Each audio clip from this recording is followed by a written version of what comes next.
하나님의 말씀 에베소서 2장 19절에서 22절의 말씀입니다.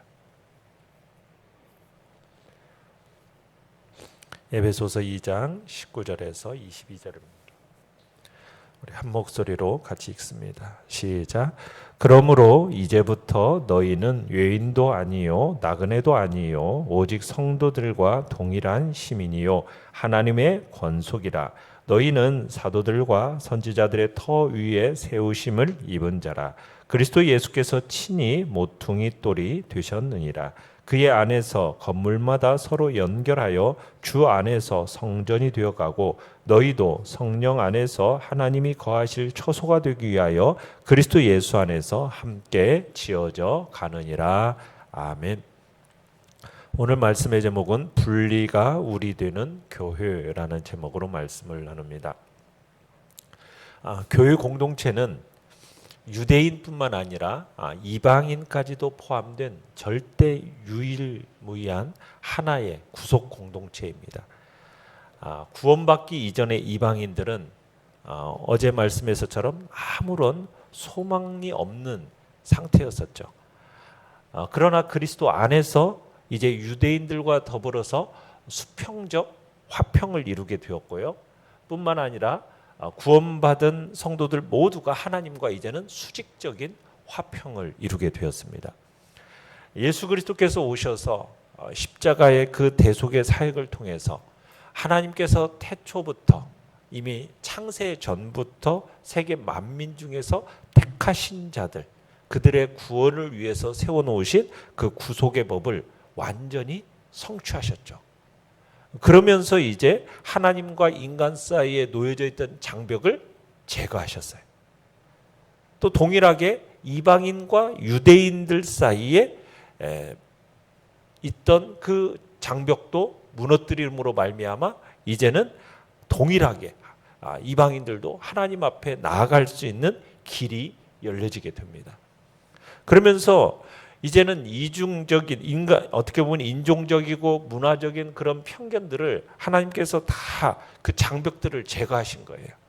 예수 그리스도 안에서 이제는 유대인과 이방인이 이제 하나가 되게 하셨습니다. 새로운 한 사람을 만들어내신 거예요. 이게 이제 이렇게 해서 탄생한 게 바로 신약 교회인 겁니다. 그러니까 교회의 본질이라는 것은 어떤 눈에 보이는 건물이 아닙니다. 그리스도 안에서 구원받은 성도들이 모여서 이루어진 유기적 공동체, 이게 이제 교회인 거죠. 그런 의미에서 교회라는 것은 지역, 민족, 또 시공간을 초월해서 오직 하나다라고 우리가 여기 생각할 수 있는 겁니다. 내용 관찰 문제 1번입니다. 바울은 거듭난 이방인의 정체성을 어떻게 표현합니까? 자, 19절 같이 다시 한번 읽어봅니다. 시작. 그러므로 이제부터 너희는 외인도 아니요 나그네도 아니요 오직 성도들과 동일한 시민이요 하나님의 권속이라. 자, 너희는 외인도 아니요 나그네도 아니요. 이 말은 무슨 의미입니까? 너희는 더 이상 외국인이 아니다, 이런 의미입니다. 그러니까 그리스도를 통해서 유대인이나 이방인 모두가 다 하나님께 나아감을 얻는 그 놀라운 특권을 받은 겁니다. 그래서 이제부터 이방인 성도들 역시 더 이상 천국 시민권과는 거리가 먼 사람이 아니라는 사실을 지금 강조하고 있는 거죠. 그래서 이제 이방인이 그리스도인이 된 후에 갖는 그 신분의 변화는 첫 번째 뭐냐? 성도들과 동일한 시민이 되었다는 겁니다. 그러니까 이방인들이 그리스도를 통해서 유대인들과 동일하게 하나님 나라의 시민이 된 겁니다. 그래서 그들은 민족적, 지리적으로 비록 외국인이지만 한 성령 안에서 이제는 완전히 성도와 동일한 시민으로서 대접을 받을 수 있게 된 겁니다. 두 번째로는 그리스도인이 된 이방인은 하나님의 권속이다라는 표현을 쓰고 있어요. 권속이라는 새로운 신분을 갖게 되었습니다. 이 하나님의 권속이라는 표현은 뭐냐면 과거에 자신들은 하나님의 유대인들이 뭘 그렇게 자랑을 했어요? 뭘 그렇게 자주 사용했습니까? 우리는 아브라함의 혈통적 후손이다. 이 표현을 굉장히 자랑하고 자주 사용했습니다. 그러니까 유대인들은 그 자부심이 있었던 거죠. 우리는 하나님께로부터 택함 받은 아브라함의 자손, 혈통적 후손, 이 부분을 굉장히 자랑하면서 자주 사용했어요. 그러나 이제는 예수 그리스도의 사역으로 말미암아 이제는 그 육체적인 혈통을 뛰어넘어서 예수 그리스도를 믿는 모든 자들에게 이 말이 적용되게 되었다는 거예요. 하나님의 권속, 하나님의 가족. 그래서 하나님을 가장으로 모시는 공통점을 지닌다는 점에서 이 말은 이제 더 이상 이방인과 유대인의 더 이상의 구별이 없어졌음을 보여주는 말이 되는 겁니다.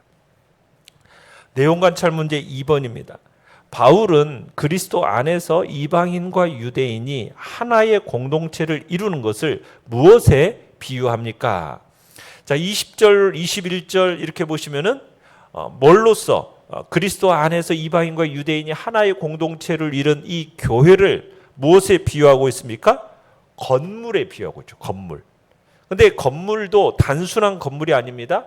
성전, 예루살렘 성전을 이제는 예수 그리스도께서 자기의 육체로 허물어 버리시고 예수 그리스도께서 이제 새롭게 세우신 성전, 그러니까 건물인데 성전을 비유하고 있습니다. 자, 이 성전 건물은 자, 어떤 터 위에 세워졌다고 얘기하고 있어요? 20절에 보면은 사도들과 선지자들의 터 위에 세워졌어요.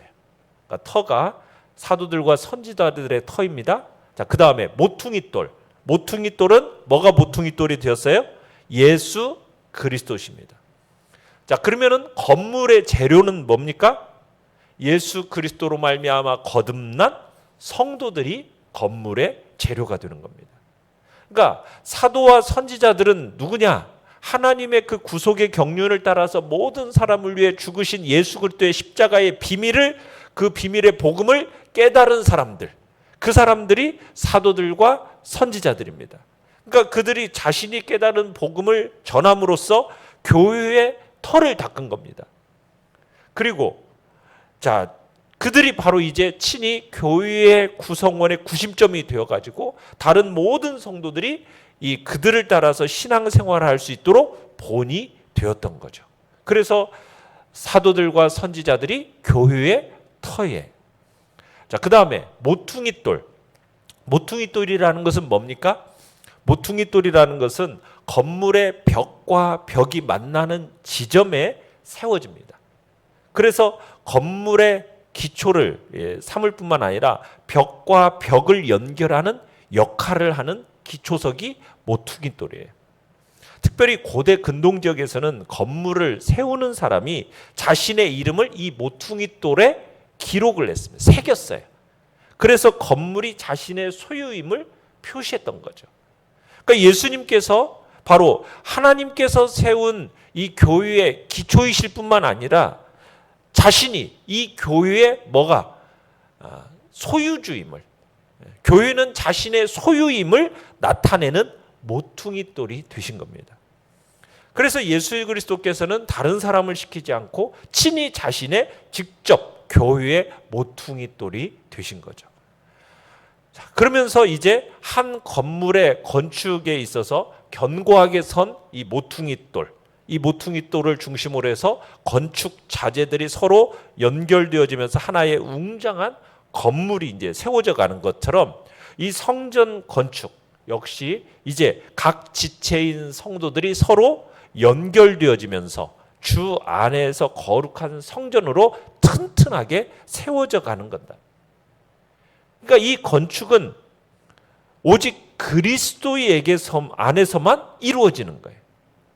그러니까 교회라는 것은 그 존재, 성장의 기반, 이걸 지금 온전히 누구에게만 두고 있다는 얘기입니까? 예수 그리스도에게만 두고 있다라는 얘기입니다. 그리고 이 교회는 무생물일체인 건물이 아닙니다.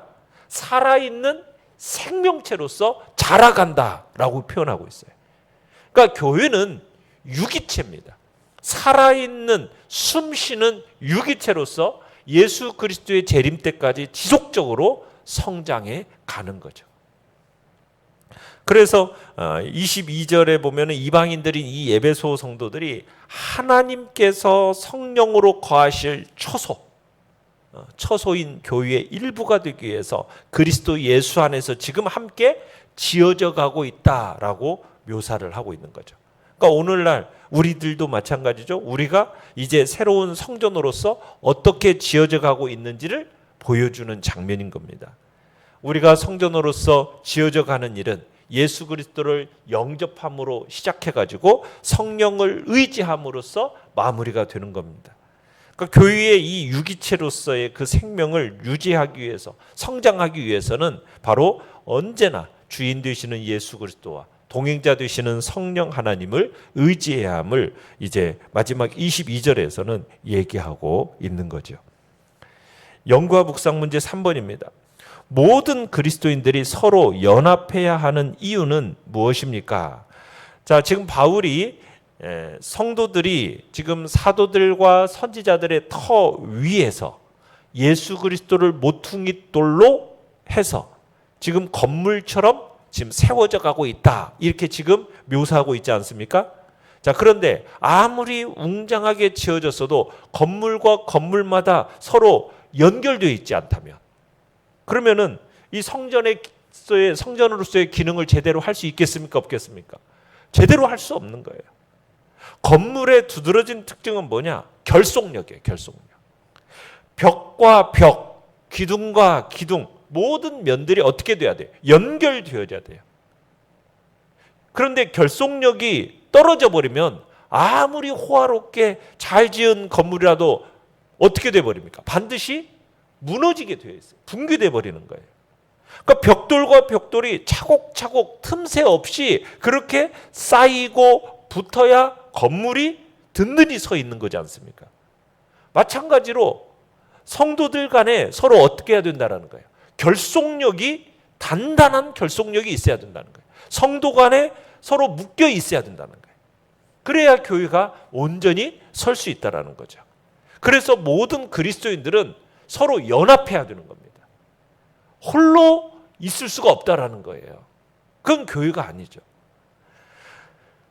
그러니까 사도 바울도 이방인들이 교회에 들어온 것 자체를 그냥 설명하지 않았어요. 로마서에 가보면은 돌 감람나무가 참 감람나무에 접붙여진 것으로 설명을 하고 있습니다. 그러니까 이 성도의 연합이라는 것은 단순한 연합이 아닌 생명의 연합이라는 거예요. 생명의 연합. 그런데도 우리가 구원받은 성도가 교회를 겉돈다? 이건 있을 수가 없다는 얘기죠. 진정한 성도라면 교회에서 다른 성도와 단단한 연합의 관계를 이루어야 한다는 겁니다. 참 성도라면 만일 그 교회에서 떨어져 나갈 경우에는 교회 구성원 간의 어떤 단절의, 생명의 단절의 아픔을 느껴야 되는 것이 그게 마땅하다. 지금 그 이야기를 하고 있는 겁니다. 느낀 점 4번입니다. 하나님 나라 밖에서 나그네처럼 방황하던 이방인이 유대인과 동일하게 하나님 나라 시민이요 하나님 가족이 되었다는 사실에서 무엇을 느낍니까? 자, 우리는 어떻게 보면 이제 모든 신앙의 위인들과 동일한 하나님 나라의 권속이요 시민이 되었어요. 이건 놀라운 은혜라는 것을 우리가 실감하게 됩니다. 여러분, 아브라함, 구약의 그 위인들, 아브라함, 엘리야, 모세, 여러분 이와 같은 하나님 나라의 이 일원이요 가족이 되었다라는 거예요. 그 사람들과 동일한 하나의 가족이 된 겁니다. 여러분, 이 표현만으로도 굉장히 우리는 자부심을 가지고 영광스러움이 느껴지는 거죠. 예수님께서 친히 들려주신 이야기 중에 부자와 거지 나사로의 이야기가 있어요. 거기서 등장하는 거지 나사로를 한번 볼 때 이 사람은 부잣집 대문에 기거하면서 음식 쓰레기를 뒤집고 그렇게 하면서 생명을 연명했어요. 동네 개들은 연신 찾아와 가지고 그의 헌대를 막 핥아댔죠. 그러다가 그가 죽었어요. 죽었을 때 그 죽음을 어떻게 표현하고 있냐면 아브라함의 품에 들어갔다 이렇게 증거하고 있어요. 아브라함의 품에 들어갔다. 이게 무슨 의미냐면 이 거지도 아브라함과 동일한 하나님의 시민이요 하나님의 권속이라는 그런 의미가 그 속에 들어있는 것입니다. 그러니까 아브라함과 이 거지를 저울에 달아서 봤을 때 한치의 부족함도 없이 바로 하나님 나라의 시민이요 권속으로 받아들여졌음을 보여준다는 얘기입니다. 그러니까 예수 그리스도의 피로 말미암아 십자가의 그 공로로 말미암아 우리가 거룩한 성도가 되어서 공동체에 들어간다라는 것은 거기에는 조금의 부족함도 없다라는 것. 그렇게 우리는 받아들여졌다라는 거죠. 아브라함과 동일한 그런 하나의 가족으로서 우리는 동일한 권속이요 시민으로서 받아들여졌다는 사실. 우리는 이 사실을 마음속에 새기면서 감격을 누려야 되는 거죠. 이 감격 속에서 우리가 하루하루를 살아가야 할 것입니다. 우리가 하나님 정말 이방인이었던 우리, 소망이 없었고 하나님께 저주받아야 마땅한 우리가 이제는 유대인과 동일한 하나님의 권속이요 하나님의 가족이요 하나님의 시민으로서 이제 우리가 그런 존재로서 살아가게 됐다는 이 정체성을 우리들이 마음속에 생각하면서 우리가 감격을 누리고 이 감격이 시들어지지 않도록 정말 우리의 영혼이 활력을 얻도록 그것이 우리로 하여금 생기가 넘쳐나도록 우리가 이 부분을 묵상하면서 우리가 제대로 우리가 알아야 할 것입니다. 그래서 우리의 마음속에 정말 늘 감격과 감사가 넘치는 그런 신앙생활이 되어지기를 하루하루 정말 우리의 삶에 정말 활력이 넘치는 그런 은혜가 우리에게 있기를 간절히 바랍니다. 결단과 적용 5번입니다. 하나님이 거하실 거룩한 처소가 되기 위해 내게 필요한 자세는 무엇입니까? 건물마다 서로 연결하여 함께 지어져 간다라는 말씀을 대할 때 찔리는 것은 없습니까? 공동체를 깨는 말이나 행동을 한 적은 없는지, 함께 해야 할 일을 혼자서 다 하려고 한 적은 없는지 돌아봅시다. 한번 주님 앞에서 거룩한 하나님의 처소로서 내가 지어져 간다고 생각할 때 내가 주님 앞에 거룩하고 경건하며 정말 우리의 마음속에 정말 죄와 허물된 모습들은 다 제하고 주님의 아름다운 그런 거룩한 공동체로 또 그런 처소로서 우리 자신을 세워가는 은혜가 있기를 바랍니다. 오늘의 기도 같이 읽겠습니다. 시작.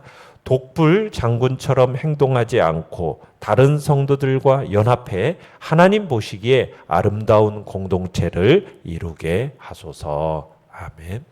말씀을 생각하면서 기도하시고요. 연약한 우리의 지체들을 위해서 기도해 주시기 바랍니다. 하나님의 은혜와 자비하심 속에서 이제 다음 주에 있을 특별 새벽기도 그리고 또 임직식 은퇴식 하나님의 풍성한 역사를 놓고 기도해 주시기 바랍니다. 주여 우리 세 번 부르짖며 나아갑니다.